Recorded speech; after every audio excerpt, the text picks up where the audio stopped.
Je m'appelle Catherine, je suis animatrice au Centre culturel de Seraing.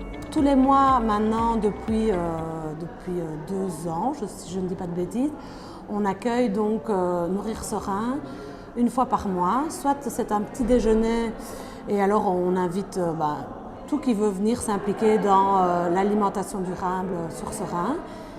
Et on fait soit un petit déjeuner, soit alors un apéro où on mange toujours.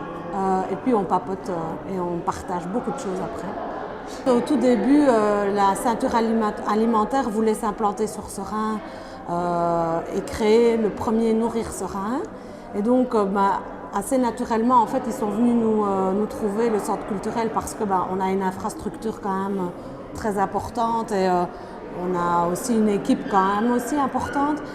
Et de nous proposer donc une collaboration, un partenariat. Ceinture alimentaire, centre culturel, pour créer le premier Nourrir Seraing, qui est devenu Nourrir Seraing autrement. Et entre petits guillemets, c'est se nourrir à Seraing autrement. Donc voilà, on a trouvé que c'était important de préciser en fait, parce que les gens ne comprenaient pas toujours ce que ça voulait dire Nourrir Seraing. On se nourrit à Seraing en fait. Voilà, donc est né Nourrir Seraing autrement. On est là pour discuter, pour donner des idées, pour partager des avis aussi. Et nous, on est là en appui en fait à des citoyens qui finalement ne savent pas toujours à qui s'adresser, faire connaître leurs idées ou ont une idée mais ne savent pas comment s'y prendre, mais c'est normal. Parfois, on a besoin d'aide pour ça et nous, on est là alors pour appuyer ces demandes et essayer qu'il y ait une naissance de leurs idées. Et finalement, c'est super gai aussi pour nous. Il y a par exemple des projections avec Attaque notamment, qui propose des documentaires sur la thématique.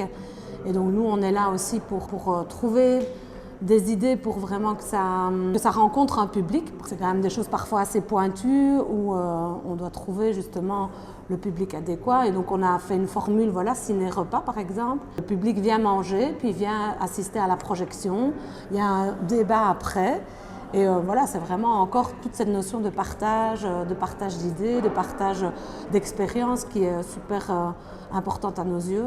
On a eu aussi des pièces de théâtre, on a eu des concerts, on a eu des expos, et puis beaucoup de choses à l'extérieur, des balades dans les bois. Et là aussi, on est là pour créer un peu cette synergie entre, par exemple, Natagora et les maisons médicales qui ne se connaissent pas, mais il y a une demande des maisons médicales. On va essayer de faire que tout ça matche en fait. On a sur la page du centre culturel, donc centrecultureldeseraing.be, il y a un onglet Nourrir Seraing où on peut retrouver les apéros et les petits déjeuners avec toutes les dates. On a aussi dans l'agenda, souvent quand ça se passe chez nous, on a toutes les activités.